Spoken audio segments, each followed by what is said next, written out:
Hello and welcome to another episode of Check Call. Today we are live from the Future of Supply Chain FreightWaves TV stage here in Chattanooga, Tennessee. Before we get too started, we have the pleasure of a sponsorship today, and that is a WBE certified asset-based turnkey logistics solutions company located throughout North America with 22 million square feet of distribution space, over 1,000 power units, and you can visit warehouseservices.com for more details.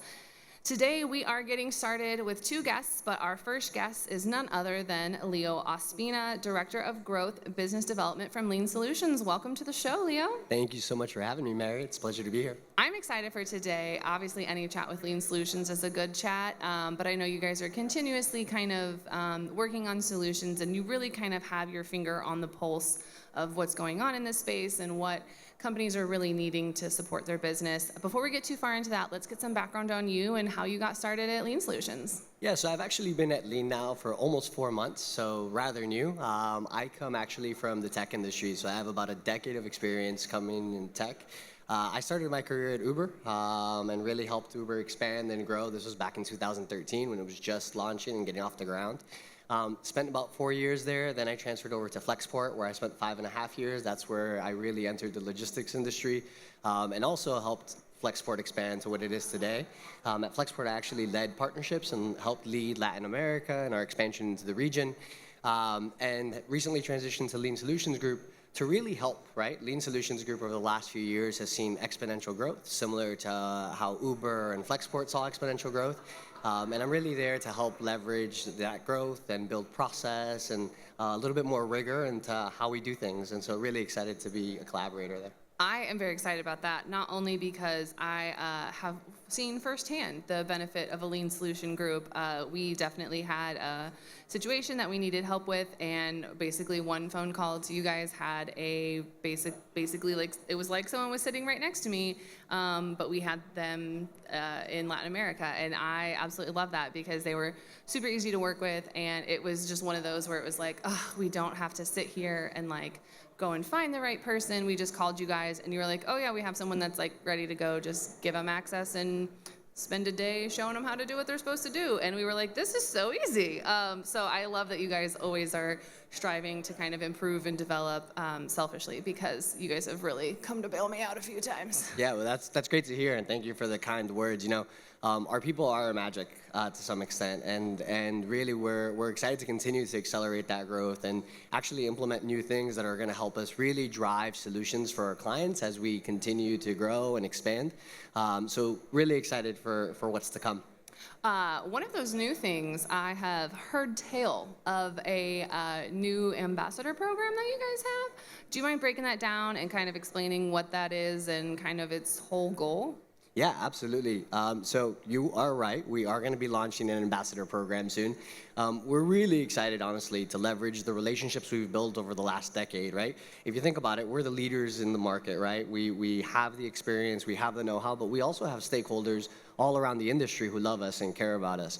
So we're hoping to leverage them to actually drive more growth across the industry, you know, through the brokers, through carriers, through freight forwarders. And at the same time, we actually want to have some benefit for our ambassadors and actually pay them for those referrals that they give to us. So it's a win-win, right? They're providing solutions for their network and their clients, and at the same time earning some extra cash on the side, which isn't bad. I mean, I think personally anything that you can do to earn a little bit of extra cash, but also, you know, in a legitimate way that's already kind of doing what you do anyway, it's kind of a no-brainer. Like, why wouldn't I participate in that? Yeah, and at the end of the day, you know, the best brands don't sell themselves, people sell them for them, and so we're hoping that we've created that same atmosphere with our stakeholders and our network, so that we're leveraging them to sell it for us instead of us having to sell it.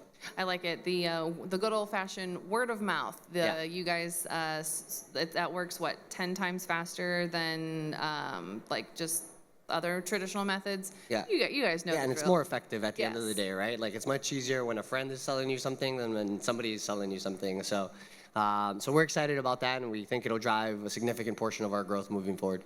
So one of the other things that you guys have really done, and this is something that I think everyone in this space really kind of goes, okay, well, I need to make sure that I'm at the cutting edge technology, I'm here.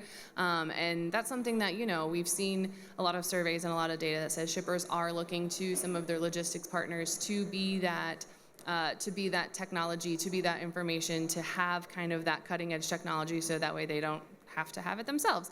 And that's something that you guys are working on, correct?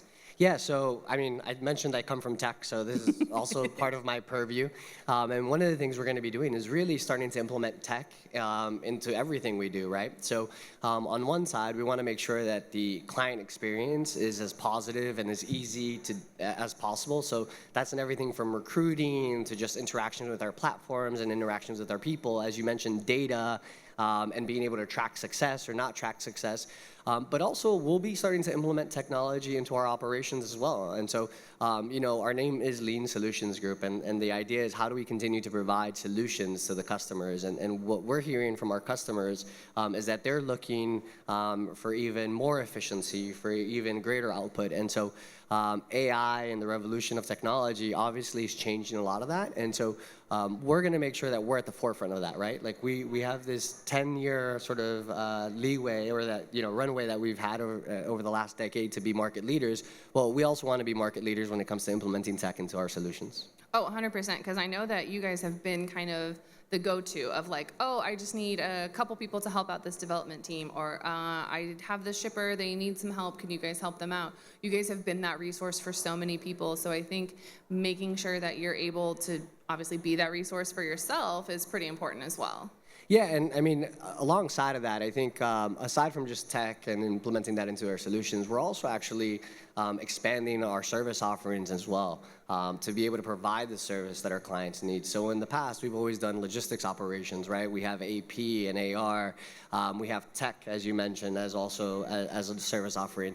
We're going to be expanding to also be doing BPO work, so customer service, sales rep services. The idea is really to be the backbone for our clients and be able to provide them with what they need, right? We want to meet our client where they're at.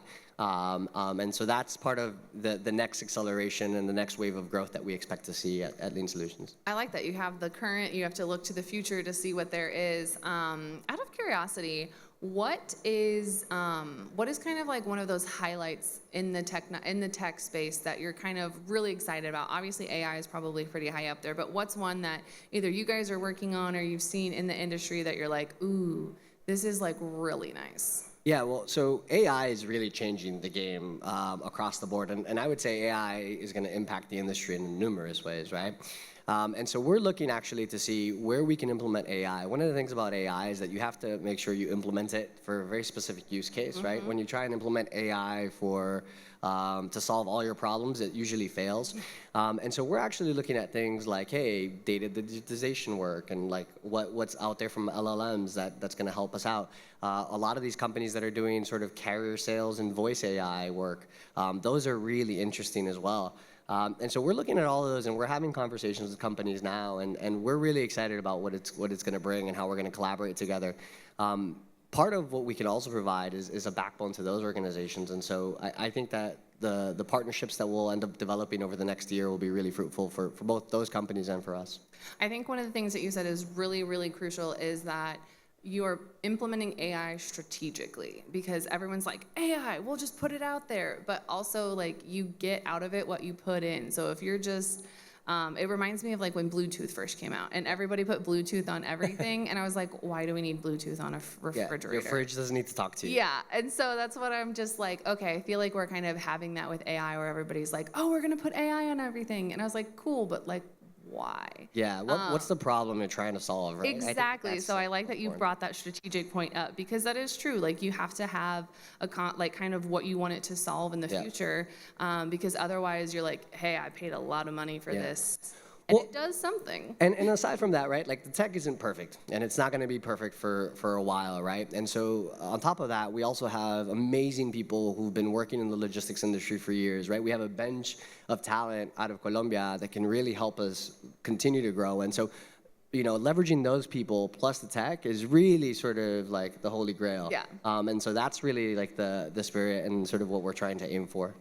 That is really important because, I mean, even as long as people have been talking about, oh, I'm going to implement this thing, I'm going to do this for data analytics or whatever, like you can have all of this fancy, like number crunching, data crunching, et cetera, but ultimately you need someone on the other end that's going to sit there, take that information and make it into actionable, real data that you can ultimately do something with, which I think is that component everybody kind of forgets.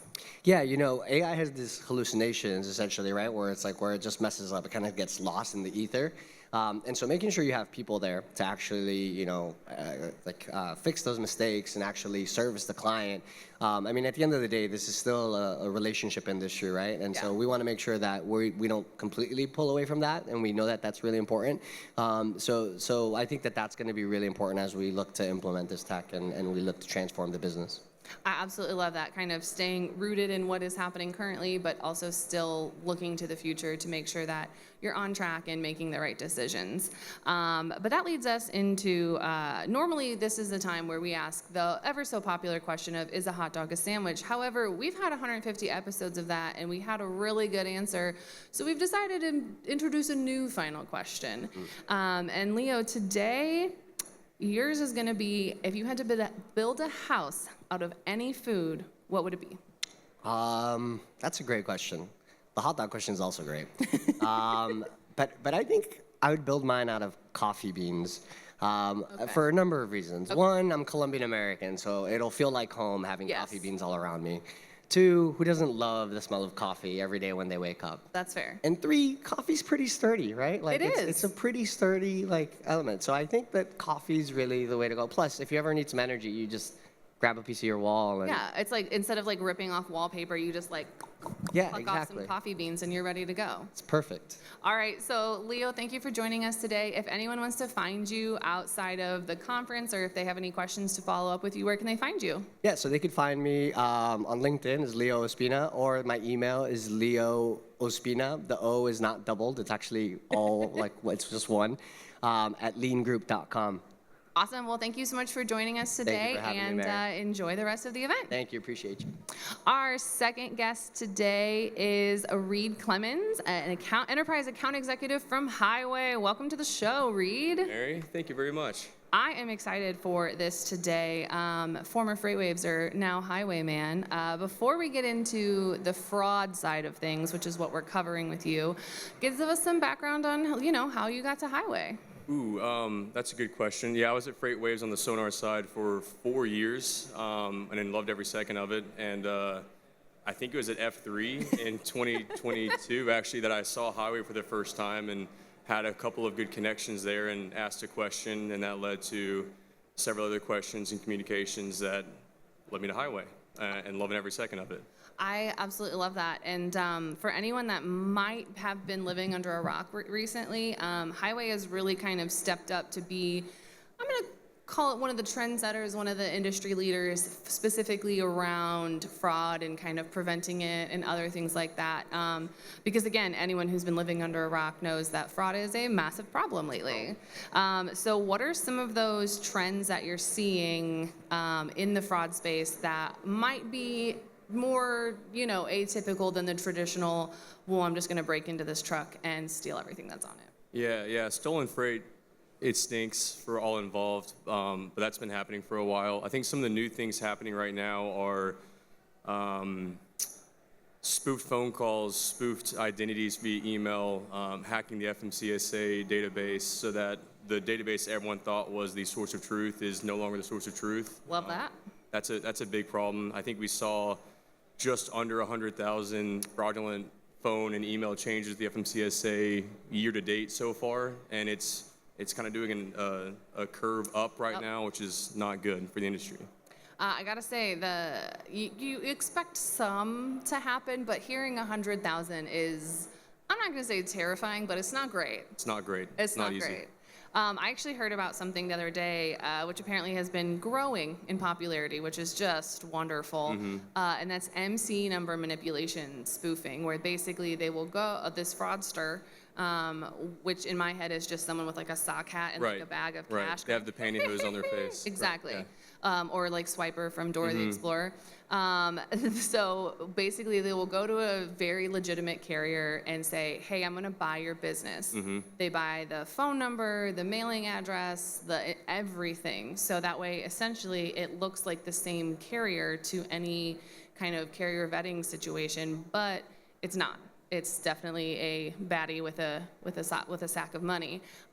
So have you guys also seen that? Oh yeah. You can put on the back of a napkin that I'll pay you $10,000 for your MC, DOT, your DOT PIN, access to your email and your phone, and then you technically are that person. And then what we've seen is that they continue business normally for a few months, so that no one thinks there's a change, and then one day they break bad and steal 40 loads from 40 different brokerages, and then they're all gone. Yeah. Same time. And also, like, so normally when you think of like, oh, I've had this problem and it's come in like I've been frauded. You think that they like roll up to like a Fast and Furious style chop shop warehouse where like, oh, you know it's underground, but some of these warehouses actually like have actual employees that don't know that they're they have working no with idea. stolen freight. So it's kind of like, how do you even begin to catch these ghosts? It's tough. It's tough. We at Highway, we've been rolling out identity proofing, which is what the DoD and the IRS uses to verify individuals. We already track IP addresses, which is a big one. Yeah. Like if you always log in to Highway to onboard to a broker in Boston, Massachusetts, and then all of a sudden you're in Pakistan, that's a red alert there at some point. But yeah, it's a tough situation, and no one's really safe from it. It can happen to anybody, anytime. So it's not a fun place to be right now. Because I also feel like the fundamental conversation around freight fraud has changed. Because even a couple, like a year or two ago, you didn't really hear, you would think, oh, so-and-so got a ransomware attack, so-and-so got this, but like, double brokering happened to everybody, no big deal. We just do what we can to stop it. But now it's like that whole conversation has changed because everyone was always pretty hesitant to admit like, oh, like, we got by the fraud. Right. No one wants to admit it. Yeah. Yeah. It's bad. But now everyone's like much more willing to admit it and say, oh, this happened to me. This is how it happened. And this is how I think we as an industry can address it moving forward. Right. Have you guys also seen this kind of more willingness to share around this? I think everyone's gotten bit at one point or another, and to your point, it's shameful. You lost your customer's freight or something happened, but since it's happening across the board to everyone, it's easier to say, here's how it happened, this is what we saw happening, and then companies like Highway and other companies can find those attack vectors, find a solution to sealing that attack vector so it doesn't happen again to anybody else, not just the broker the event happened to. So it's definitely more willing now than it used to be. Have you seen, what are some of the most, because obviously you guys are talking to just about everybody and their brother. So you see everything. What are some of the most successful kind of policies, procedures, or steps people have taken to really combat their risk or the chances of them getting got by the fraud man? Yeah, I think we believe in identity verification and going further than that, IDV, identity proofing, to understand who the person is behind the carrier. Not just seeing is the carrier compliant to my compliance and risk standards, but who's the person, are they who they're supposed to be? If they are, then you go to carrier compliance, do you have insurance, or do you have the authority age history? The ELD connections are massive, understanding, do you actually have a truck in Houston when you're 10-year load to them that picks up in Houston in 4 hours, or not? And understanding that is a big aspect of, is this who it's supposed to be, and are they capable of hauling my freight? So there's a lot of layers to it, of course, but anyone doing identity verification and understanding who the person is behind the carrier on top of the typical carrier vetting and understanding that part is ahead of pace, I think. Yeah, I think that's also something that's really important is that identity verification part, but also this at the same coin, like, having been a former broker, you're just supposed to move really quickly and get things done. But also, like, if I'm talking to a carrier and they say, hey, I don't want to give you any of that information. Why do you need my driver's phone number? Why do you need this? Why do you need this? Like, if you're getting a little hesitant to share what I consider baseline information with me, I'm going to dip. Yeah, you just hang up right there. Move Yeah. on. There's other options. There's always other options. Just move on from it. 100%. It's like no matter how like desperate I am, and there are those loads where you're like, I am just desperate. I need to get them covered. They are already running late. I would rather go back to my shipper and say, hey, I'm gonna have to roll this another day. I'm so sorry, but I just can't get totally legit Johnny over here to haul this, because you don't want to, at the same time, like you don't want to open your shipper up to that type of risk, because that could potentially do more damage than just rolling it a day. For sure. And fraud lives in those hot moments where you don't want to let your customer down, or maybe you just won the bid. Yeah. Something happens with this one load and you can't let the customer down. That's where fraud lives. It's that speed. It's the lack of attention to detail. It's that spoofed email, the spoofed domain, the spoofed phone number where the guy calling in, it's the right number. You don't realize it's a spoofed VoIP number that's calling in on you, and there goes the load. And that's something that because I asked in a previous conversation about MC number manipulation, I was like, okay, well, how do you catch them? If everything seems legit, how do you catch them? And it's something, especially if it's already a vetted carrier, like, what do you do? And that's where it's like, okay, who do you always talk to? If you call in every single time, because let's be honest, some of these carriers, you talk to the same 3 people every day. Right. So if it's one of those where you say, okay, well, I always call in and I talk to Deborah, or I talk to John, or every single time I'm talking to one of 2 people, and then suddenly you call in, it's someone new, and you're like, oh, I didn't know that they were hiring you, or I didn't know that this was happening, which is kind of weird. But then it's kind of, as soon as something just seems atypical, I was like, oh, that would be a pretty good indicator that maybe we need to revet this carrier and double check that nothing has changed. If someone tries to check your credit report, say I'm trying to check your credit report, you'd hope that I don't have access to your information first and foremost, but you'd hope that the system that's vetting me realizes that I'm not Mary. I don't live where you live. I'm not using your phone or your MacBook or whatever you typically use, which once again is why identity verification and having an understanding of who this person is and do they have the authority to be here is incredibly relevant every single time you talk to anyone new. So what are along those lines, what are some of your favorite red flags that you've seen in a carrier that you're like, that maybe you see and you're like, actually, that's pretty clever, or like, there's no way no one's gonna actually believe this? Because my favorite is the at SBC Global or at yahoo.com email addresses for carriers. Those are my favorite. Yeah, well, you have to remember, most of the freight in the country moves on small carriers, less than 20 trucks, more often less than 5 truck companies, and they don't have domain names more often than not. So seeing Gmails, Yahoos, SBC Globals, it's a yellow flag. I wouldn't call it a red flag, but it's like, it's when it's like a whole bunch of different letters and then a bunch of numbers and then some more letters at sbcglobal.net, and I'm like, ooh, this is not right. The red flag is when that email comes in and you want to check their identity. They go through, in this case, Highway, and we see that their IP address they're logging in from is not in Austin, Texas, where they said they are, and they're somewhere in a foreign country, or they are in Austin, Texas, and they represent the carrier, but they also represent 9 other carriers, because we see this IP address that's logged in representing 9 different MC numbers. So those are some fun ones. I think one time, I mean, I saw it on the internet, so it has to be true. I think I've seen like a meme one time of someone going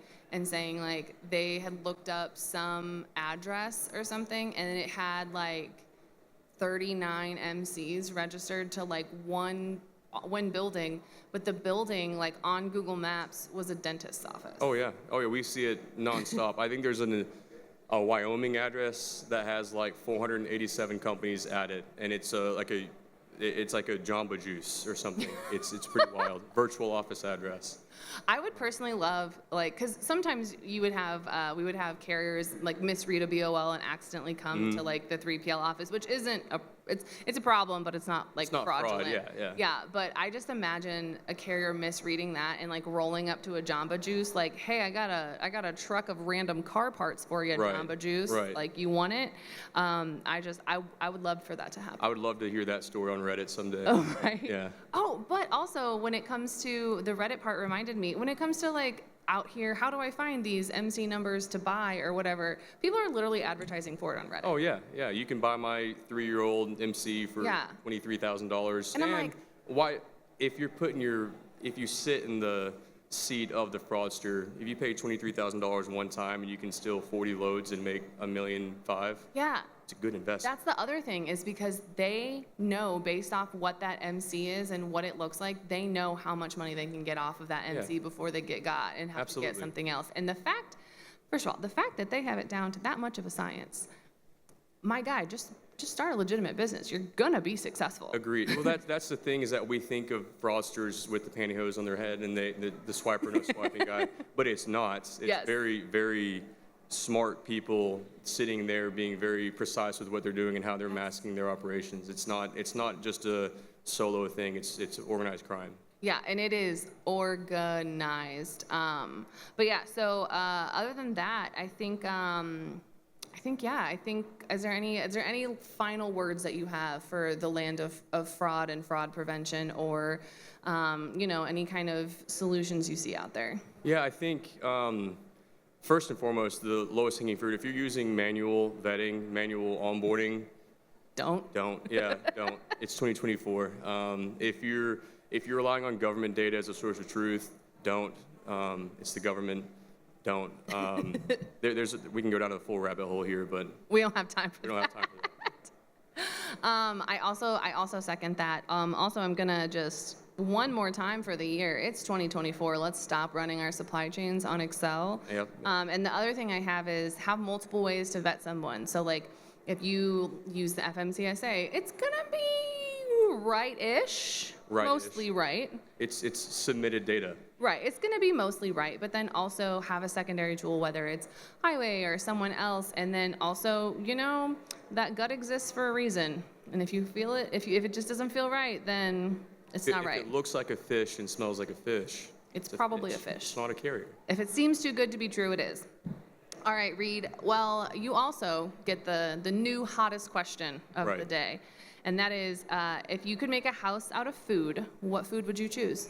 I think I had more time to prepare than Leo did, because I was standing right there. So I think the easy answer is gingerbread, but I'm not going to go with that. Okay. It's tried and true, and it's too easy. So. I mean, everybody makes houses out of gingerbread here at in least like a twice month a or year. two. Right. Yeah. So I'm going to go Rice Krispie treats.